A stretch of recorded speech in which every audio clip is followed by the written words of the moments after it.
Welcome back to the podcast. Welcome back to the podcast. Cassidy Furman is my full name. Hi, welcome back, Hunnies. Hello, hello, hello. What's new? I hope you guys are having a good spring. I hope spring is spranging for you. I hope you're wearing pastels. I hope you're out there doing chalk drawings on sidewalks. Remember that? We should do that again. That was actually awesome. More adults should get out there with chalk. There's chalk at the dollar store. I saw the Dollar Tree the other day had chalk. And yeah, I think you should get out. You should draw something. You should play a little game of happity scotch. Hopscotch. So cute, so fun, so flirty. Teach yourself how to jump on one leg again. A lost art form. We've all forgotten how to do it. Too much time on our backs. Exactly. Get out there and eat more Easter candy. Fuck, I love Easter candy. What's your favorite food? Oh, my favorite food is Easter candy, specifically Easter, because Valentine's Day is way too much chocolate. Like, you cannot be telling me that I need to eat that much chocolate. And also, there's such a focus on like rich, love flavored chocolates. Everything's all dark chocolate, this chocolate. And it's like, okay, we get it. But you can have chocolate anytime, right? Halloween candy, now hard contender because Halloween candy is delicious, but it's too small. Everyone's trying to cheap out, unless you go to the rich houses. You know, the rich houses, they give you like those big fucking chocolate bars. Or sometimes people just give you a whole can of pop and it just weighs down your whole pillowcase. And it's like, I don't actually need this right now. I can get pop at home. But what I do need is candy. And when you get candy and you dump it all out, there is something so satisfying about seeing that like mountain of candy. But if you unwrapped it all there in the moment, it's really not that much because everyone's only giving you like small amounts, small little handfuls. You open the bag, it's done. There's a ton of garbage. We don't need more waste on this planet. So for that reason, Halloween is not at the top. Now, Christmas candy is an interesting one because there's lots of different types of Christmas candies, right? You can have like the classic Christmas candies, lots of little like red and green things going on at like the Bulk Barn or like bulk shopping stores, whatever. Then you've got like the chocolate oranges, big fan of the chocolate oranges, you know. There's a lot of different types of candy floating around at Christmas.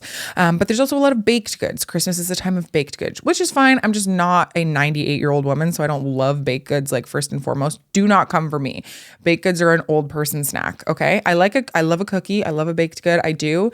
But don't try to get me with this fucking lemon tart bullshit. I'm not into it. If you like lemon tarts, you're geriatric. So that leaves Easter. Now, Easter candy is truly divine because Easter candy involves, yes, of course, some chocolate, some eggs, you know, some mini eggs. Stop it. Don't tell me minis are not delicious. A candy coated chocolate. Like what? You know, but then there's also Sour Patch Kids come out with Sour Patch Bunnies. Amazing. So now we get a different flavor of Sour Patch Kid. You know, it's not just chocolate. You have all of these different options for Easter candies. Everything's just in a bunny shape. And nice colors. It all goes if it's in a bunny shape. All nice colors, all pastels, good flavors, you know, really just amazing. And Easter is such a short amount of time and people often, I feel like, forget about it. So then Easter candy is on sale for a lot longer afterwards. And also you just need candy in spring. Like what else is going on in spring? It's raining, whoop-de-doo. Like I need some freaking candy. Jesus died. It is so nice to be outside when the cherry blossoms are blooming. Here in Vancouver, we get cherry blossoms, gorgeous. And they're so bright and pink. And then you just have like a pink sour treat. Amazing. You know, you have some pink mini eggs in your bag. Oh my God. They're not melting because it's not too hot. Stop it. Stop it. I love Easter candy. It's my favorite classification of food in general. So I hope everyone's out enjoying Easter candy. I hope everyone is thinking about what they're going to do for summer. Easter candy also comes in 5-kilogram chunks. What do you mean? You can get giant bunnies and giant things. Well, that's because we only exclusively shop at Costco. That's no, but Easter, I've always remembered that as an Easter thing, is you can get a giant. Add it to the list. I'm not going to argue. Bunny, yeah, you know? Add it. Oh, I know like what you mean. Like a 2-pound bunny? I know what you mean. Like a big chocolate bunny? Yeah. I know what you mean. That's so true. You can get like a gigantic bunny, and that's like the ultimate thing to find at Easter. It's like, find it. And then you share it. You get to hunt for candy too. What a fun idea. That's awesome. I love the idea of hunting for something. It's like, just go around and find it and you'll get it. Oh, that's so cute. Your birthday fell on Easter last year. It did. And I got sent on an Easter egg hunt. And I found all my little Easter eggs and there was candy, but then there was also presents. Amazing. I wish Easter wasn't religious. because it seems like a bummer. Yeah, the bunnies are cute. Yeah, the bunnies are really cute. I love the bunnies and the chocolate and the fighting the little eggs. It's so sweet, so colorful, so fun. We need it. But I don't really love the religious part, to be honest. I love the Jesus dying. The Jesus dying thing is just such a bummer. Like back. At least Christmas, he's being born. So it's like a party, you know? But Easter, it's like there's a reason there's no songs about Easter. Maybe there is. I don't know. We were driving out of town on Easter Friday, and there was a huge traffic jam, and it was because these religious guys were like carrying a cross and like reenacting that. Yeah, see. And it was causing a huge traffic jam, and it was so... Reenacting the death is wild. More big. Yeah, I get reenacting the birth. Like, I get reenacting the party, the celebration, but reenacting the death is like, what are you guys doing? I don't think we should do that. I don't think anyone wants that. I don't think anyone wants to see that. It's sad to look at. It was also like on a highway in Abbotsford, and you're like, Jesus. Yeah. It was definitely not here. Really? Yeah. I believe that it was a highway in Abbotsford, but still, like, just put it inside. It doesn't need to be outside. We don't need to be reenacting crucifixion outside. I just don't think Jesus would have wanted that. But yeah, anyway, aside from like the really big bummer about Easter, the rest of it is just so delightful, just so colorful and fun and sweet. You know, just kind of informs what it's going to be like for spring. Like it's going to be like eating candy and finding treasure and just like, you know, it's really cute. It's kind of cunty. Easter's a little cunty. I like it. I like the bunny thing. It's like, is it Playboy bunny? No, but it could be. You know, the Easter bunny could get... When I was a kid, they told us there was like a ski hill, and I really do mean a hill because this was in Ontario, so it was not a mountain. Everyone from BC, you guys don't know about real skiing because we have Whistler. Shut up. Anyway, so we would go skiing in Ontario. We would go skiing on this little hill. And yes, it was a hill, but it was fine. Okay, it was decent. And it was called Dagmar in Ontario. And Dagmar, it really sounds like an ancient king, you know? It sounds like something a nerd would like really love and like nerd lore, like with swords and stuff, that kind of nerd lore. Do it for Dagmar. Do it for Dagmar. Yeah, exactly. And they would say it in that accent too. And they would have like really long stringy hair and like a weird shirt and like those square glasses. Anyway. Like James from Love on the Spectrum? No, James doesn't have long stringy hair. James has really curly bouncy hair. Let me do it for Dagmar. I don't think we're allowed to imitate the voices. Can you do it? No. What? Everyone does it. I know, but I just don't feel comfortable doing it right now. Oh, you're scared we're getting canceled? Mm-hmm. Okay, I'll cut that out. Okay. But no, not like James from Love on the Spectrum, because James from Love on the Spectrum has really sweet, curly, bouncy hair. Oh, it's sweet now. It is. James is a feminist. His hair's terrible. I know you don't like his hair, but he's really proud of his hair. And honestly, the fact that he can grow hair like that, I think is cool. It's true. He's in his 30s. Yeah, he's in his 30s and he's got like a mane of hair. So I think give it to him. Anyway. He refused $5,000 to cut it or something. Yeah, good for him. That I feel like that man cannot be bought. He has strong opinions and I respect that. I also am obsessed with his relationship with his parents because they just hate each other, but they also love each other and it's really cute. Anyway, what was I going to say? So Dagmar, got off track, back on track, was a ski hill. And then on this run, there was this green run called Lover's Lane and you would ski down it and it was really cute. And then on this way, there was like a secret way that you could go. And this little secret way took you in front of this like little tiny shed. And the shed was covered with like little sticks and it was so cute. And when I took ski lessons there when I was 3 years old, first of all, they would give us the most watery hot chocolate ever. Like there was no milk in this hot chocolate. It was just a hot chocolate packet with water. And that's when I thought I hated hot chocolate because it just literally tastes like boiling dirt water, but it was just Dagmar. Anyway, so they would take us down the ski hill and they would be like, that's the Easter Bunny's house. This little like shed thing that we would ski down. They would be like, the Easter Bunny's house. And I was always like, oh my God, I know where the Easter Bunny lives. Like, I'm actually so cool. Like, it's how rare, you know, that me in the suburbs of Ontario lives so close to the Easter Bunny. And I'm actually skiing next to his house on this hill. Anyway, so then we were teaching my man to ski, my stepmom, and my dad and I were on the hill and we were trying to help her ski down this lane, on Lover's Lane, and by the Easter Bunny's house there was like a little like slope down, so she was really trying to get it and she was just learning to ski and she was really nervous, and then she ended up going backwards for some reason into the Easter Bunny's house. She like crashed into it and the door just busted open And we saw that inside was just a shed with like old skis and stuff in it. And I was furious. I was like, well, actually, I wasn't really furious. I was very sad. I was like, oh my God, like the Easter Bunny he does not live here. Like everybody told me he lives here. This is just an old shed with skis. And my dad was like, the Easter Bunny moved. I forgot to tell you, he moved. Rent evicted. Slick thinking. Yeah, he couldn't pay rent. And so he's trying to play chocolate eggs. From the ski hills. Nobody has a Coke habit in ski hills in Ontario. Oh, is that a BC thing? It's only a BC thing. Oh. Because all the Australians come and move to the mountain. Nobody's moving to the hill of Dagmar to stay on ski patrol. You can't do that there. There's no village around Dagmar. It's literally off the side of a farm. Your hills don't have Australians? No. Wow. No. We don't have mountains. We don't have ski villages. We don't have like anything to draw the Australian crowd. Also, Australians would never go to suburban, borderline rural Ontario. Lytton had an Australian. Lytton, BC. Yeah, she worked at the rafting. That's fine, honey. Oh, of course. The rule is that if there's whitewater rafting or skiing, there will be Australians and New Zealanders. More New Zealanders in the rafting and more Australians on the ski hill. But I didn't know they like rafting. They love extreme sports. Have you not noticed this? Australians love extreme sports. Like cocaine? Yes, honey. I know cocaine. But like, try to think a little bigger than the cocaine thing, okay? Yes, they love cocaine, sure. But they also just love to be full of adrenaline, which is why the cocaine thing is there. The thing is, when you live in Australia, I feel like you have to be a little bit of an adrenaline person because you're surrounded by an ocean that wants to kill you. There's a really great white sharks off the reef. Oh my God, I can't even think about it. Your activities can include surfing or avoiding venomous animals. Or the sun.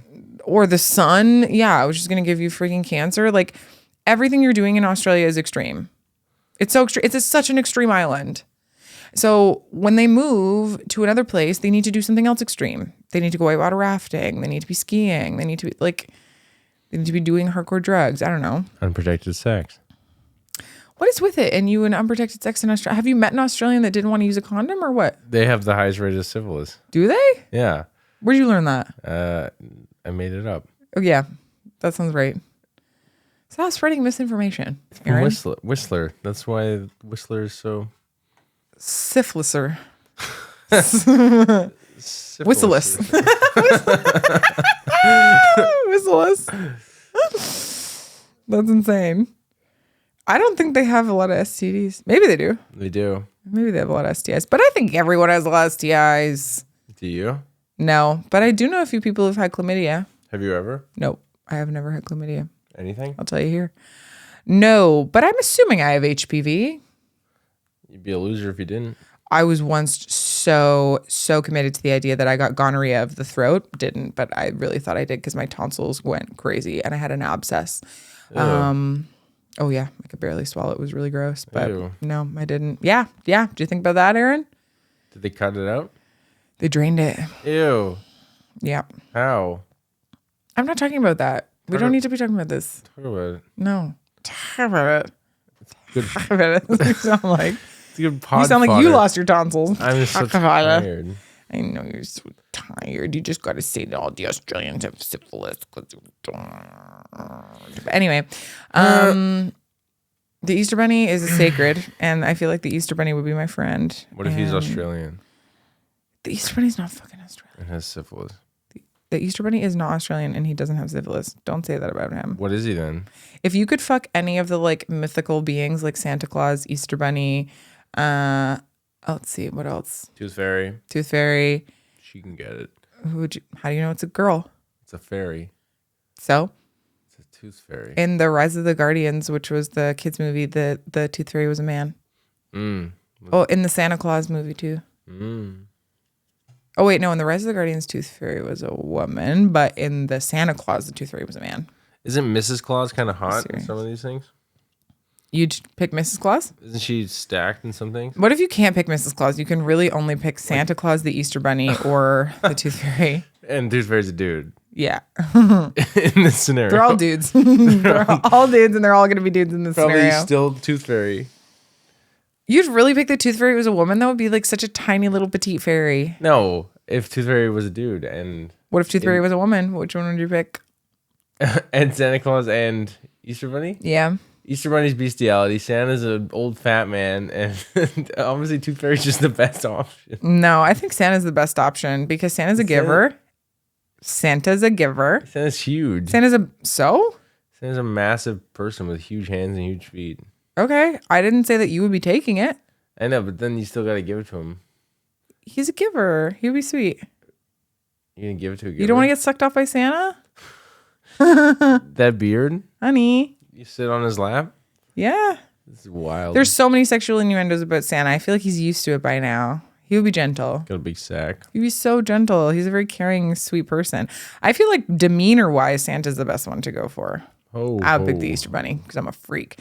But I think that Santa is a sweet one. His bedroom talk would be so weird. You don't have to talk to him. Why would his bedroom talk be so weird? You don't know that. He's so merry and jolly. What if he says ho, ho, ho, and he finishes? That'd be crazy. Easter Bunny wouldn't say anything. And the Easter Bunny's like a giant bunny. Like you wouldn't feel bad. It'd be soft. Easter Bunny would lay an egg. Lay an egg? It's not a chicken. The Easter Bunny lays the eggs, though. No. That's where Easter eggs come from. No. Easter Bunny Easter Bunny has a basket and he gives out the eggs. He doesn't lay them. He's not out there get them out of his crotch. Who lays them? Nobody. No, the Easter Bunny lays them. The Easter Bunny hand paints them and gives them out. So chicken lays them? No. An Easter chicken? Ever heard no Easter chicken? It's the bunny lays them. He doesn't lay the eggs. Yes, he does. I really don't think the Easter Bunny lays eggs. Then who lays them? Look it up, but I don't think the Easter Bunny lays eggs at all. You don't even know. I'm pretty sure I do. Any holiday that involves candy, I'm pretty deep on the lore. And I'm pretty sure that the Easter Bunny just gives out the eggs. Or gives out the chocolate or something. But I don't think he's laying eggs. Like, how jarring would that be as a child to just walk outside and you see a bunny just shitting out an egg in a hiding spot? That's not what's happening. I'm pretty solid on that for 100%. Mm-hmm. But yeah, you should check it out. I would pick, you could also pick Cupid. But Cupid is like a weird diaper guy. So that'd be pretty creepy. I would say Easter Bunny or Santa Claus is probably the best one. Yeah. Easter is at the end of Lent. Okay. And Lent is when you sacrifice something. Yeah. I remember Lent has Ash Wednesday, which I really liked because I went to Catholic school for 2 years. Not because I'm Catholic, but because I wanted to do the arts program. And they just let me in. And I got to do Ash Wednesday, which I'd never done before because I was not baptized and did not go to church and knew nothing about church. And then they got to put... baptized? No, my family's not religious at all. And so my mom was very cool about religion, actually. She was like, you can learn about any religion you want. And when you are 18, you can practice that religion like fully. But if you're curious about it before then, like you can look into it. But yeah, she was pretty chill. She wouldn't let you do it before 18? I think if I had really taken to something, she would have. She was just kind of like, if you want to live your life according to a religion, like you can do that when you're 18. My mom like really prepared me for being an adult at 18, which I really liked. Like I do think 18 is kind of like a jarring age for a lot of us because all of a sudden you're an adult and you weren't an adult at 17, and it is really weird. It's like 18 is just the cutoff. It's when we decide things aren't creepy anymore. It's when we decide, you can vote now, and it's weird. It's a made up age. Like it's just made up. Like it could easily be like any other age and society would normalize that, right? And I do think a lot more people are kind of talking about how like the brain doesn't really fully develop until your mid-20s. And, kind of looking back, like I don't feel like I was an adult at 18 if I look back at how I was acting, not at all. But the one thing I did like was if the world is going to decide that the age that you're an adult is 18, then there is some preparation that parents can do for that, right? And my mom was very much like, look, when you're 18, you will be like autonomous. You can do things for yourself. You can, kind of have more control over your own life. And I still had a lot of responsibility and control over my life before then, but she was kind of prepping me to take full control of my life by the time I was 18. Now, they still, were parents and, helped me with things. And, I was going to university and I lived at home in the summer, but I did like live on campus, and I don't know, I had more I just was prepared to like turn 18 and have things change a little bit and to have more kind of control over my life, which I did a bit, which was nice. But I mean, I was still an 18-year-old and needed lots of help in lots of ways. But I don't know. It's kind of weird that that's the age. I don't know why I started talking about that. I forget too. Yeah, you're falling asleep. But You can donate blood at 17. weird. The things that you can do at that age is wild. I have been. Only thing. Facebook is really like just bullying us at this point because Facebook is reminding me of all these freaking things that I would say on Facebook when I was younger. What did you say? It'd be like, okay, LOLs, I love chicken. It'd be like, okay, LOL, bacon for life, just ate a whole pack. I was like, that's not fucking cool. I'm still doing that, by the way. I'm still eating a full pound of bacon when I can, but it's not something to brag about online. Or I'd be like, LOL Skittles with a bunch of Zs. Do you think Instagram stories are the new Facebook status? No. Kind of. No, maybe. Maybe, actually. That's an interesting point. You said no so fast. Because it's words versus images, and I know, Instagram but stories it's all about like, the images. here's what I'm doing. Yeah, Facebook And a lot of people status. take fucking stories that just have a lot of words. It's true. It's true. It's nice because they go away. They're not immortalized forever and ever and ever. Well, that's where it's different because your status is just an update that is posted on your freaking wall, and then it's there forever, and you can scroll through all of them, the freaking timeline. It's different, but it's like today's version. The people who are still doing statuses, it's always hilarious.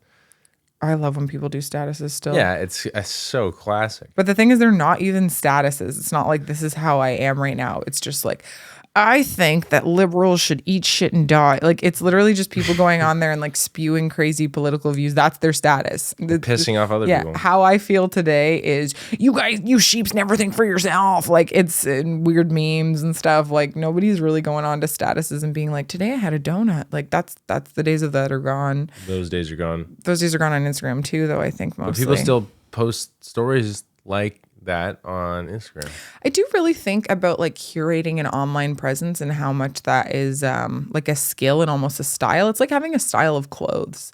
100%. Like if you have a style of clothes and you have a style on your social media, that's like a specific 100%. like aesthetic and presence that you're curating. Some people are completely unbearable online, and I would put myself in that category as well. Too. I'm so bad at having any sort of consistency. I know it's hard to be consistent, and it's also hard to say what you want to say, but like quickly not edit it. And I don't know.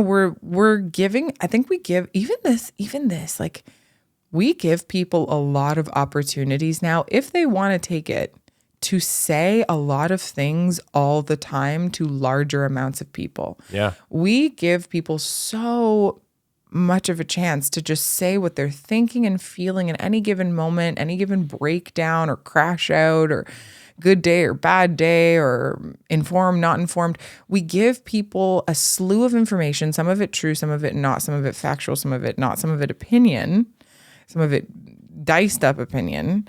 We don't let people have full knowledge of lots of things, or like it is there and it's accessible. Like, but all this knowledge is accessible. So it becomes like, which thing do I choose to think about? Which thing do I choose to educate myself on fully? You know, like it's really difficult to kind of figure out and decipher. And then we give you all of these opportunities to say what you're thinking all the time, and everyone else is doing it, so you should be doing it too. Like I feel so weird when I don't, like if you don't have stories for a couple of days, and I shouldn't feel weird about that. Like that should be totally fine. But then there's all this pressure to do that and to have that because it's going to be, especially if you're in entertainment, it's going to be good for you to get out there and put your shit online and stop this blah, blah, blah. Like you always have to be making stuff and curating thoughts and opinions and whatever. And I actually don't know if it's making us better at forming opinions or worse, or those opinions are more fickle. Like I've talked about this before, but when I started doing this podcast and even now, sometimes I'm so worried about what I'm saying and hoping that it's resonating or that it's interesting or that it's worthwhile. And that takes away from it. It takes away from just like saying what you want to talk about because you're so worried about curating it perfectly and making sure that it fits into your vibe and voice and style. And what do you want to say? I used to freaking hate that about applications. Oh my God. When I would fill out an application, especially an arts application, first of all, they always wanted to know they wanted to know my sexuality way too much. Like I'm bisexual, but like, how does that matter? Why does that matter for me applying for an artist thing? Why do you want to know who I'm fucking? They always want to know who you're fucking. They're like, who are you fucking? I need to know. If I'm going to hire you for this, I need to know if you fingered girls. And it's like, why? I do actually understand why. It just felt so weird. It felt so weird to talk about, especially at a time when I was like coming to terms with my sexuality and hadn't, like I had told people. And I think at this point I had like started to date a woman, but I was like feeling really weird and insecure about it. And then you go to an arts application and it's like, are you a member of the LGBTQ community? And it's like, oh my God, it just feels like someone's yelling at you, you know? It's just weird to be coming to terms with a piece of yourself and like starting to explore it and then feel like somebody wants to kind of like exploit it on a form. Like, I don't know. It just feels strange. Anyway. But I just find a lot of those like artist applications, they're always like, just be yourself. Like send us a little video, just being you, just like telling us about, you know, just send us like a 2-minute video, just telling us like who you are and like just a little slice of you. Just really be yourself because that's what we're looking for. We're looking for you to be yourself. And it's like, you're actually not looking for that at all. You're not looking for that at all. Don't lie to me.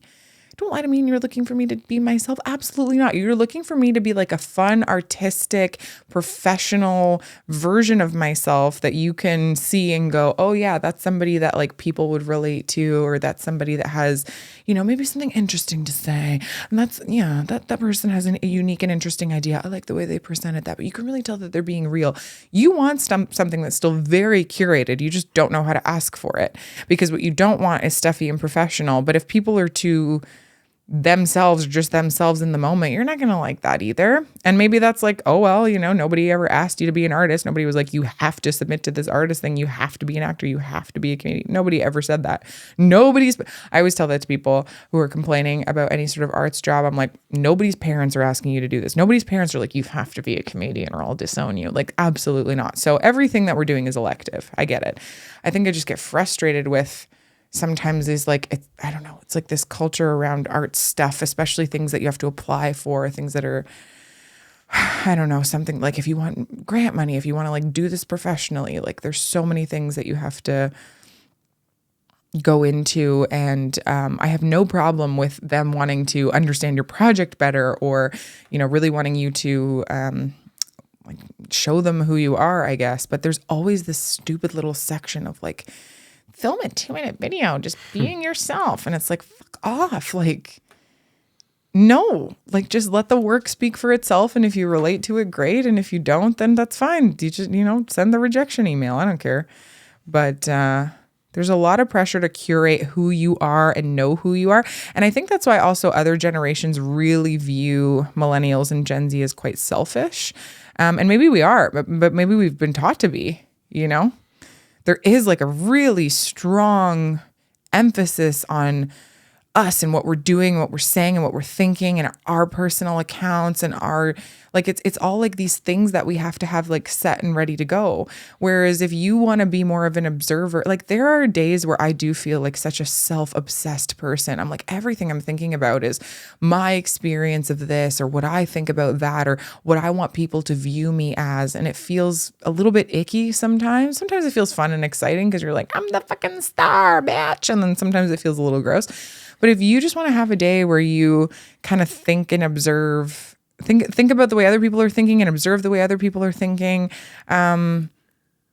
you can definitely have those days, of course, but there's a lot of things, especially if you have a phone and open it for 2 seconds, that really put the focus back on you in kind of an unhealthy way. I think that's not always there's always memes that are trying to relate to you. There's always things that are trying to help identify you. And I do think it's important to have a strong sense of identity, but I also see sometimes like this, I don't know, this world where people just lack empathy and understanding for other people. Like we're so understanding of mental health, but sometimes it's just inward, you know, but that's not true. Like I also see a lot of people giving that empathy and kindness to other people and like building community, which is really neat. And I hope that happens more and more. But I think it's a hard thing to do. I don't think it's not happening. I just think it's something we actively have to push against is like to keep making community, to keep like being curious about how other people are feeling, to keep not centering ourselves in conversations sometimes, or even just like in daily life, just giving a little bit more time to other people, because there's a lot of things built around making it and it's very isolating to do that too. It's not just that it's like selfish. It's like, it can be quite isolating to be like, here's a curated world that's just yours and it's for you and it's your algorithm and it's your Instagram account and it's your stories and it's what you want to do with your life. And it's it is very, I don't know. It just feels a little bit insular sometimes. And it is nice. I don't know. It's nice when those platforms even are used to like make more connection, or I don't know, get people together, or like, I don't know, maybe it's like fight for certain causes, or help people when there's been like tragedy or something really bad has happened. I don't know. But yeah, anyway, I don't know where I was going with that. I don't know how we got from Easter candy to there. I liked it. But you've been asleep the entire time. Mm-hmm. Yeah. So it's probably time for us to go. Mm-hmm. Yeah. And I'm glad we ended on that note. And I hope you all have a wonderful, wonderful continued Easter. I'm going to say that Easter's going on until June. So everyone have a great May Easter. Easter's as long as there's candy.